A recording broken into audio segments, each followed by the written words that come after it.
नमस्कार। Blog and zeal के current affairs quiz series में आपका स्वागत है। ये क्विज सीरीज पिछली वाली क्विज सीरीज को ही आगे बढ़ाते हुए यूपीएससी 2020 और यूपी पीसीएस को विशेष ध्यान में रखते हुए उनके आधार पर बनाई जा रही है। आइए देखते हैं आज का पहला क्वेश्चन क्या है। आज का हमारा पहला क्वेश्चन है, आरोग्य सेतु ऐप। आरोग्य सेतु ऐप के संदर्भ में निम्नलिखित कथनों पर विचार कीजिए।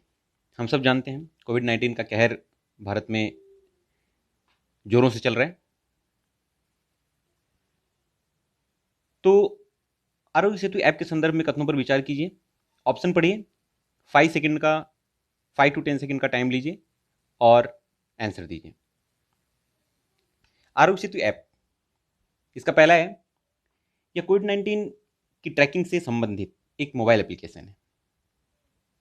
दूसरा, राष्ट्रीय सूचना केंद्र एनआईसी के अंतर्गत विकसित किया गया है। तीसरा, यह पुराने कोरोना कवच नामक ऐप का ही उन्नत संस्करण है। बताइए कौन सा सही है? 1, 2, 3, 1, 3 या 1, 2, 3?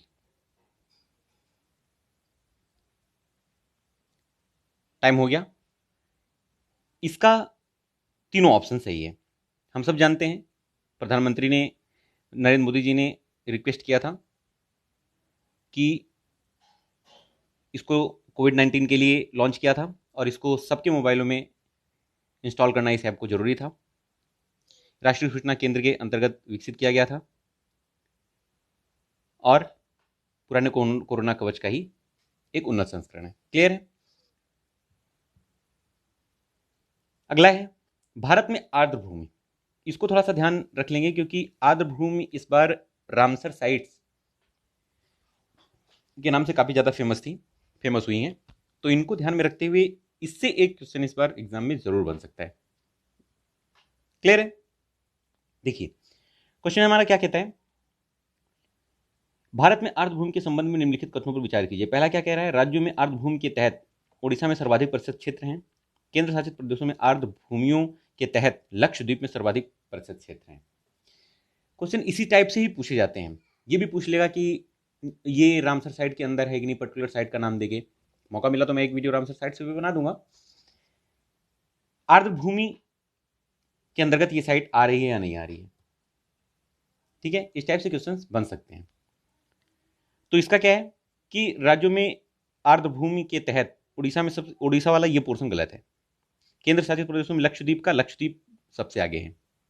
क्लियर है? अगला, वीडियो पॉज कीजिए और इसी टाइप के क्वेश्चन पुटअप कर दिए जाएंगे एग्जाम में, तो उनको प्रैक्टिस जरूर बना के रखिए। निम्नलिखित में किन्हें ये आर्द्र भूमि पर एक और क्वेश्चन, एक और प्रश्न यहां पे है। रामसर कन्वेंशन के तहत आर्द्र भूमि की सूची में शामिल किया गया है, जिसमें झीलें, नदियां आती हैं, धान के खेत, पीठ भूमि, भूमिगत जलवायु स्तर, प्रवाल भित्तियां। कौन कौन से आ रहे हैं रामसर साइट्स में, ये बताना है। ऑप्शन देखिए और बताइए।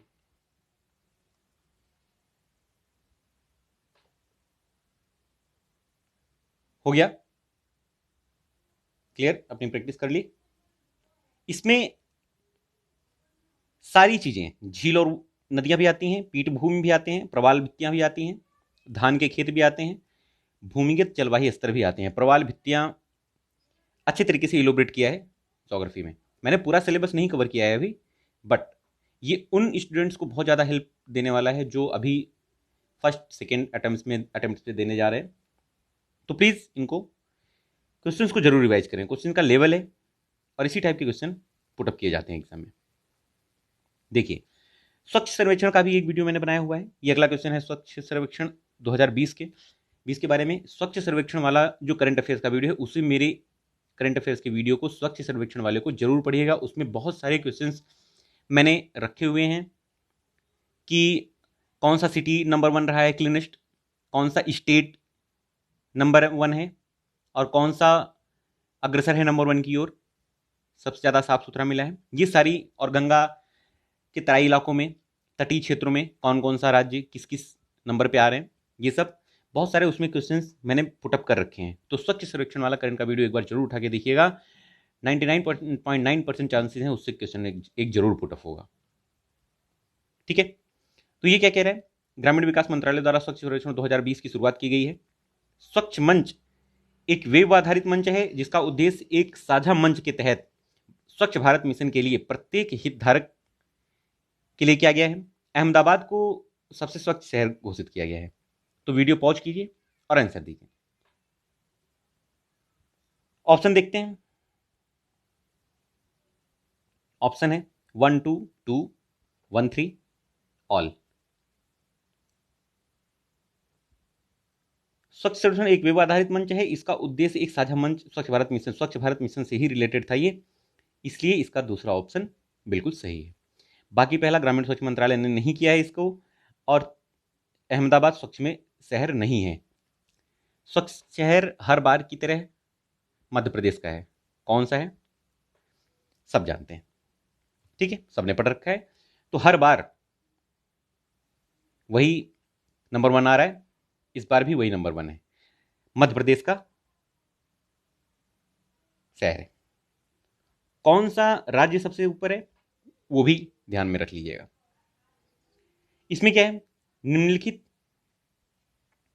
युग्मों पर विचार कीजिए।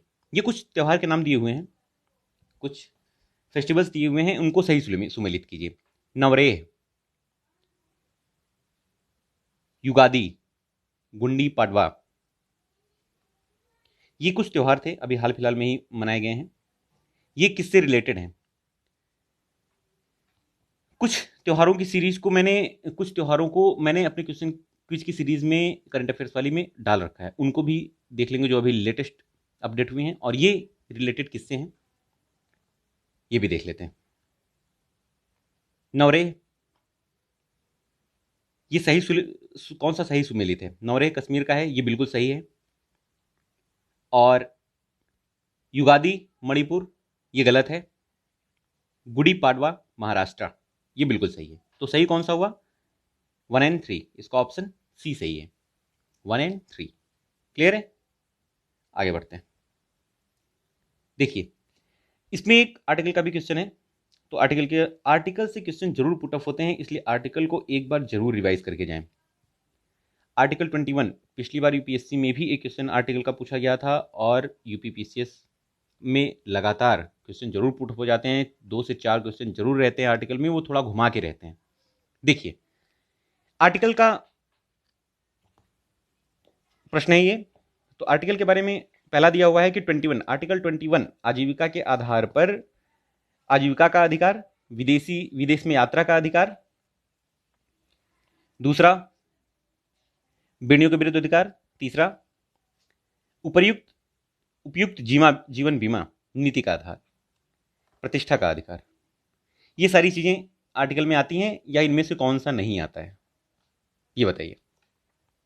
आर्टिकल 21 में पॉज कीजिए, आंसर दीजिए। आर्टिकल 21 बहुत बड़ा है, जो हमारा क्या करता है, प्राण एवं दैहिक स्वतंत्रता को सुनिश्चित करता है। Protection of life and personal liberty, clear है। इसमें कौन कौन से आते हैं, मैं एक मोटे मोटे तौर पे, ये सारे आंसर इसके सही है। आजीविका का भी अधिकार देता है, विदेश यात्रा का अधिकार देता है, बेड़ियों के विरुद्ध अधिकार देता है, उपयुक्त जीवन बीमा नीति का अधिकार देता है, प्रतिष्ठा का अधिकार देता है। ये बहुत बड़ा है। इसमें से कुछ हम माइंड में रखेंगे। जैसे मैं आपसे पूछ लेता हूँ, धूम्रपान निषेध, ये किस में आता है? धूम्रपान निषेध भी आर्टिकल 21 में आता है। चिकित्सा का अधिकार, भाई इलाज कराने का अधिकार भी आता है। पर्यावरण संरक्षण का अधिकार आता है। विद्यार्थियों की रैगिंग से रिलेटेड जो नियम बना था कि रैगिंग लेना इंजीनियरिंग कॉलेज में और डिप्लोमा वाले कॉलेजेस में स्ट्रिक्टली प्रोहिबिटेड है, और यूनिवर्सिटीज़ में ragging the word is prohibited. ये भी इसी आर्टिकल के तहत दिया गया था। बिजली और पानी सबको पाने का अधिकार है, ये बेसिक रिक्वायरमेंट है बिजली और पानी की, ये भी ये अधिकार हर व्यक्तियों को, जन जन को दिया गया है, आर्टिकल 21 के अंदर ही आता है। ठीक है। लावारिस डेड बॉडीज को शालीनता से दाह संस्कार करना, ये आता है। नींद लेने का अधिकार सबसे ज्यादा इंपॉर्टेंट है, ध्यान रखिएगा, नींद लेने का अधिकार भी 21 के अंतर्गत आता है। भोजन का अधिकार, खाना खाने का अधिकार राइट सबको है, चाहे वो गरीब हो, अमीर हो, अरबपति, करोड़पति, भिखारी, सबको अधिकार है, राइट है। आर्टिकल 21 के तहत ही ये राइट दिया गया है। पूछा जा सकता है right to privacy, right to privacy भी इसी आर्टिकल के अंतर्गत आता है। विदेश जाने का अधिकार, शिक्षा का अधिकार, शिक्षा का अधिकार ध्यान रखिएगा, शिक्षा का अधिकार सबसे ज्यादा इंपॉर्टेंट है। शिक्षा का अधिकार किसमें आता है? आर्टिकल 21 में। 86वें संविधान संशोधन में 2002 में 21A ऑप्शन जोड़ा गया था, उसमें यह क्लियर कर दिया गया था कि 6 साल से 14 साल के बच्चों को राइट है, अधिकार है उनको कि फ्री और कंपलसरी एजुकेशन दिलाने का। अब मौलिक अधिकार कर दिया गया है इसको। मौलिक अधिकारों में 51A जो ये माता पिता का कर्तव्य बना दिया गया है, ये मौलिक अधिकार है कि 6 से 14 साल के बच्चों को एजुकेशन जरूर दिलाएं। क्लियर है? ये सारे हैं, तो हम इसे एक बार रिवाइज करके जरूर जाएंगे। क्लियर? थोड़ा सा समझा दिया गया आर्टिकल 21 के बारे में। इनके बारे में मैं वीडियो बनाऊंगा आर्टिकल 21 को लेके, और ज्योग्राफी का अच्छे अच्छे क्वेश्चंस उसमें पुट अप होंगे। इनके बारे में एक अच्छा सा अलग सा वीडियो बना लेंगे, आपकी प्रैक्टिस हो जाएगी अच्छे से। अगला देखते हैं प्लास्टिक पार्क। प्लास्टिक पार्क चर्चा में था। देखिए करंट अफेयर्स जो है वो करंट अफेयर्स काफी पीछे तक के आते हैं, लगभग 9 से 10 महीनों का करंट अफेयर्स आपको रिवाइज करना पड़ता है, तो उन्हें रिवाइज कर लीजिएगा। प्लास्टिक पार्क के संबंध में बताइए कौन सा सही है? इन पार्कों को पर्यावरण की दृष्टि से सतत विकास को बढ़ावा देने के लिए विकसित किया गया है। यह पार्क पूरी तरह से केंद्र सरकार द्वारा वित्त पोषित है। कौन सा सही है? Plastic park. इन पार्कों को सतत विकास, सस्टेनेबल डेवलपमेंट को ध्यान में रखते हुए किया गया है, ये सही है। पूरी तरह से केंद्र के लिए अधीन में है, वित्त पोषित है, ये गलत है। ठीक है, क्लियर है प्लास्टिक पार्क के बारे में। अगला देखते हैं। वीडियो अगर थोड़ा सा बड़ा हो जाए तो 10 मिनट का मत सोचिएगा कि 10 मिनट का क्यों नहीं बनाया, 10 मिनट का होता तो मैं ज़्यादा अच्छे से प्रैक्टिस देता। प्रैक्टिस करिए, 10 मिनट नहीं, इसमें मैंने क्वेश्चन ज़्यादा पुटअप किए हैं क्योंकि मैं सोचता ये था कि अगर एक बार बैठें तो आप 10 से 15 मिनट, 15 से 20 मिनट बैठें। 10 मिनट 5 मिनट में पढ़ाई मुश्किल है। अगर आपको प्रैक्टिस करना है तो आप अपनी पढ़ने की आदत डालिए, आधे घंटे, 10 मिनट, 20 मिनट, आधे घंटे बैठिए, तब तो कुछ आउटपुट निकल के आएगा, अदरवाइज नो यूज। देखिए सगुन, ये सगुन एक योजना लॉन्च हुई थी, इसके संदर्भ में कौन सा कथन सही है? यह स्कूली शिक्षा को के लिए शुरू किया गया था, एक एकीकृत ऑनलाइन जंक्शन है। केंद्रीय विद्यालयों को नवोदय विद्यालयों की वेबसाइट के सगुन के साथ एकीकृत है। कौन सा सही है? सगुन। ये स्कूली शिक्षा से रिलेटेड एक ऑनलाइन जंक्शन है, ये सही है, ये गलत है। नवोदय विद्यालय और केंद्रीय विद्यालयों से इसका कोई लिंक नहीं है, इसका केवल वन आंसर सही है। थोड़ा सा फास्ट चल लेंगे। उत्तर से दक्षिण के क्रम में व्यवस्थित कीजिए इसे। ये ज्योग्राफी का एक क्वेश्चन मैंने डाल दिया है, थोड़ा सा प्रैक्टिस कर लीजिए। मैंने भी अपने वीडियोस में बताए हुए हैं, जब बृहद हिमालय पे ऊंची ऊंची चोटियों के बारे में डिस्कस कर रहे थे, उसमें क्लियरली बताया हुआ है कि क्रम इनका जरूर याद रखेंगे। उत्तर से दक्षिण, पूरब से पश्चिम, इनका क्रम क्या होता है। तो अक्सर हमें पता सब कुछ होता है, लेकिन एग्जाम में क्या करता है, वो घुमा के दे देता है कि उत्तर से दक्षिण की इसकी सीरीज बताइए कि क्रम से कौन से आते हैं। ठीक है, तो ये है हमारी, ये प्रश्न आपके सामने है। ये पहाड़ियां हैं, इनमें व्यवस्थित कीजिए कि कौन सा आ रहा है। ठीक है, करिए। ऑप्शन आपके सामने है, पालनी, कार्डामम, नीलगिरी, अन्नामलाई। पालनी, कार्डामम, नीलगिरी, अन्नामलाई, कौन सा सही है? Time up. उत्तर से दक्षिण देख लेते हैं। सबसे पहले नीलगिरी की पहाड़ियां आती हैं, नीलगिरी की पहाड़ियां, फिर आती है पालनी। कार्डामम ध्यान रखेंगे, कार्डामम को इलायची पहाड़ी, इलामलय जो कन्याकुमारी में सबसे लास्ट में है, तो अन्नामलाई उससे ऊपर आती है, कार्डामम ऊपर आती है। जो नीलगिरी पहाड़ी की गांठ है वो 3, अन्नामलाई, कार्डामम और इलायची, इलामलय, ये पालनी, इस टाइप से सब वो हैं, आप लोगों ने पढ़ रखा है ऑलरेडी, तो इसके बारे में ज़्यादा टाइम वेस्ट नहीं करेंगे। इनका ध्यान रखेंगे। ये कौन सा सही हुआ हमारा? 3142, इसका सी ऑप्शन सही है। क्लियर? अगला देखते हैं धन विधेयक के बारे में। ये थोड़ा सा पॉलिटी में इंटर कर लिया।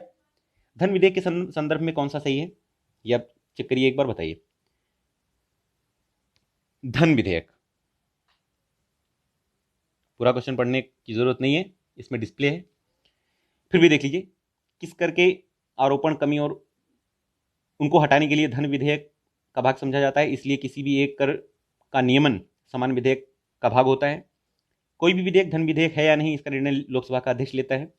किसी भी धन विधेयक को राष्ट्रपति को उसकी अनुमति के लिए प्रस्तुत किया जाता है तो राष्ट्रपति उसके सदन में पुनर्विचार के लिए वापस नहीं भेज सकता है। धन विधेयक, सबसे पहले तो ये देख जान लेते हैं कि धन विधेयक, कोई भी धन विधेयक धन विधेयक है या नहीं, इसका डिसीजन लोकसभा अध्यक्ष करता है। ये बिल्कुल सही है, ठीक है, ये बिल्कुल सही है। और राष्ट्रपति उसकी अनुमति के लिए प्रस्तुत करता है धन विधेयक, राष्ट्रपति धन विधेयक को वापस नहीं कर सकता, ठीक है, ये भी बिल्कुल सही है। ये गलत है, नंबर 1, ठीक है। ऑप्शन नीचे दिए हुए हैं, आप प्रैक्टिस कर सकते हैं। 1 एंड 3 इसका बिल्कुल सही है, 1 एंड 3 नहीं, 2 एंड 3। तो कौन सा ऑप्शन सही हुआ? Option number B, 2 and 3। अगला देखते हैं। अगला दिया हुआ है, ये कुछ सूचकांक हैं, सूचकांकों से रिलेटेड क्वेश्चन जरूर पुटअप होते हैं। 101% सूचकांक वाले क्वेश्चन जरूर पुटअप होते हैं। मैंने भी एक वीडियो सूचकांक को लेकर डाल रखा है। पढ़ने वाले लोग ऑलरेडी अपडेटेड हैं, अपडेट हैं कि कौन सा क्वेश्चन ज्यादा महत्वपूर्ण है सूचकांक वाला, तो प्लीज इनको रिवाइज करना ना भूलें। देखिए, इसमें से कुछ दिए हुए हैं और उनको जारी कौन करता है। तो पहला तो हमारा यही है, कृषि मजदूर के लिए उपभोक्ता मूल्य सूचकांक। ये सही सुमेलित है या नहीं है? ये सही सुमेलित है। श्रम मंत्रालय और रोजगार मंत्रालय, थोक सूचकांक मंत्रालय, थोक मूल्य सूचकांक मंत्रालय, वाणिज्य और उद्योग मंत्रालय। क्लियर है। सीपीआई ग्रामीण शहरी युक्त, ये भी सही है। सांख्यिकी और कार्यक्रम कार्यान्वयन मंत्रालय। क्लियर है, ये सारे ऑप्शन सही हैं, तीनों सही हैं, तीनों सही सुमेलित हैं। तो 1, 2 और 3 इसका ऑप्शन हो जाएगा। अगला देखते हैं, one nation one card. One nation one card काफी चर्चा में रहा है, वन नेशन वन कार्ड, और इसी क्वेश्चन पुट ऑफ होने के बहुत ज्यादा चांसेस हैं। वन नेशन वन कार्ड किसके लिए उपयोगी है? निकासी लेन देन, टोल टैक्स, बस का किराया, पार्किंग शुल्क, ये सारे उसमें आ जाते हैं। तो ये चारों ऑप्शन सही हैं। Clear, 1, 2, 3 and 4। 13वां, मुक्तोश्री चावल। मुक्तोश्री चावल ये अभी चर्चा में था। मुक्तोश्री चावल, इसको ध्यान में रखेंगे। तो ये कौन सा ऑप्शन सही है? समुद्र तल के नीचे चावल की खेती, आर्सेनिक प्रतिरोधी चावल, विटामिन ए की कमी को दूर करने के लिए, या उपयुक्त में से कोई नहीं। हो गया, ट्राई जरूर करते रहेंगे। आर्सेनिक प्रतिरोधी चावल माना गया है ये, और इसकी नई खेती की गई थी।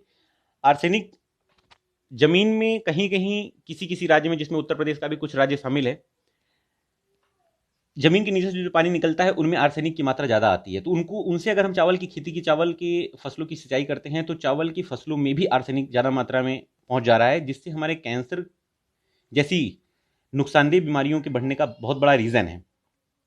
तो इसको ध्यान में रखेंगे। अगला है, हाल ही में समाचारों में रही मियावाकी। मियावाकी क्या है, किससे रिलेटेड है?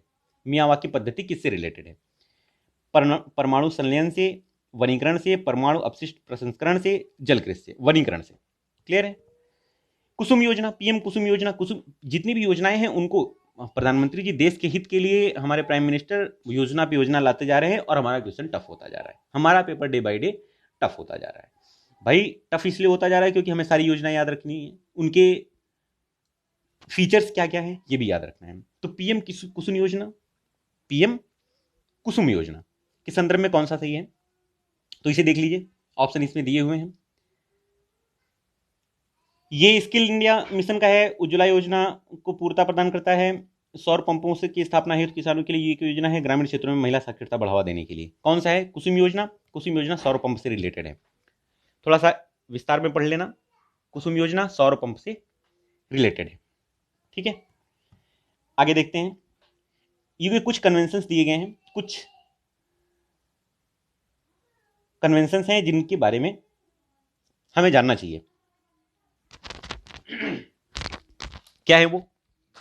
स्टॉकहोम कन्वेंशन पहला है, मॉन्ट्रियल प्रोटोकॉल, बेसल कन्वेंशन। कौन सा है इसमें सही सुमेलित है?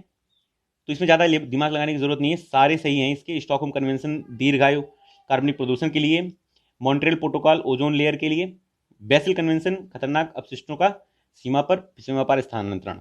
ये बेसल कन्वेंशन है, मॉन्ट्रियल प्रोटोकॉल और स्टॉकहोम कन्वेंशन। इसमें तीनों सही हैं। ऑप्शंस घुमा फिरा के देते हैं, उसमें से हमें एक आध दो ही पता होते हैं और हम मिस्टेक कर जाते हैं। तो हमें यह नहीं करना है, मिस्टेक नहीं होने देनी है। क्लियर है? एक क्वेश्चन का प्लस माइनस हमारी रैंकिंग को गिरा सकता है, तो उसे ध्यान रखिएगा, सब सही हो जाएगा। और अगला है वैश्विक जलवायु जोखिम सूचकांक। वैश्विक जलवायु जोखिम सूचकांक, इसे कौन जारी करता है?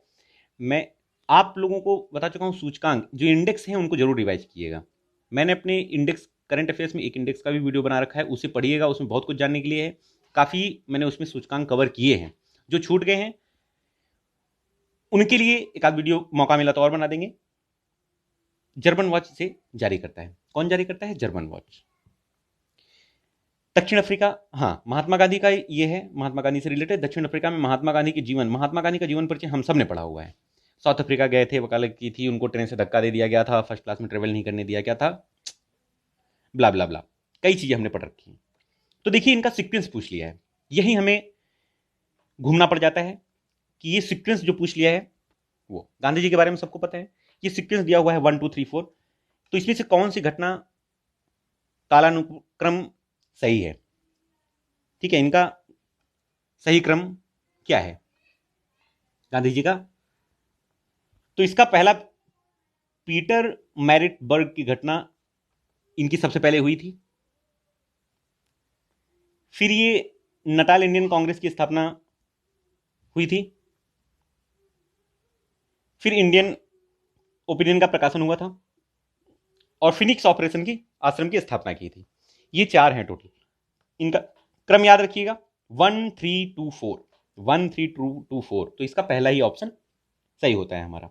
पहली घटना ये हुई थी, दूसरी, तीसरी और चौथी फिनिक्स ऑपरेशन। क्लियर है? अगला देखते हैं सोनिक्स। सोनिक्स के संदर्भ में निम्नलिखित कथनों पर विचार कीजिए। सोनिक्स वर्ड एक यूज हुआ था, इसको ध्यान में रखिए। सोनिक्स है क्या? सोनिक्स ये सब करंट अफेयर्स में सुर्खियों में रहे हैं। सोनिक्स नासा की एक परियोजना है। इस परियोजना का उद्देश्य वैश्विक हिम चादर के द्रव्यमान को संतुलन को मापना है। तो सोनिक्स है क्या? सोनिक्स नासा की एक परियोजना थी। क्लियर है? सोनिक्स नासा की एक परियोजना है। कभी कभी समाचार पत्रों में हमने ये पद aerogel, blue air, frozen smoke, ये सब सुना हुआ है। क्या है ये? समाचारों में आने वाले ये 3 पद क्या है ये बताइए? ये इंसुलेशन से रिलेटेड है, इंसुलेशन से रिलेटेड है। क्लियर है? पद का नाम ये जो है थोड़ा सा टफ है। Aerogel, blue air, frozen smoke, ये इंसुलेशन से रिलेटेड है। इनके बारे में विस्तार से देख लेंगे। जाते जाते हर रोज की तरह कवकाज 2020, यह भी सुर्खियों में रहा था। कवकाज 2020 एग्जैक्टली है क्या? तो कवकाज 2020 एक बहुपक्षीय सैन्य अभ्यास है। कवकाज 2020 ये इंपॉर्टेंट बहुत ज्यादा हो जाती है क्योंकि इसमें संघाई कोऑपरेशन ऑर्गेनाइजेशन, जिसकी मीटिंग अभी चल रही है और हमारे रक्षा मंत्री गए हुए हैं रूस में इस मीटिंग को, संघाई कोऑपरेशन ऑर्गेनाइजेशन को फेस करने के लिए। कवकाज एक एक्सरसाइज हुई थी जिसमें संघाई कोऑपरेशन ऑर्गेनाइजेशन के सारे देश, इसमें आते हैं टोटल 6 कंट्री। टोटल 6 कंट्री में कौन कौन से हैं?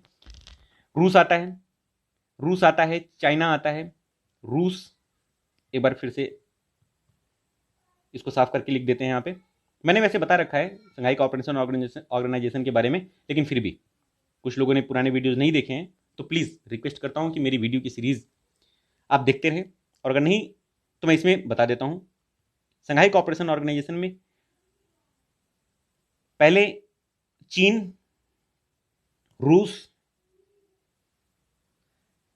कजाकिस्तान, तान 4 हैं। Kazakhstan, Uzbekistan, Kyrgyzstan, Tajikistan.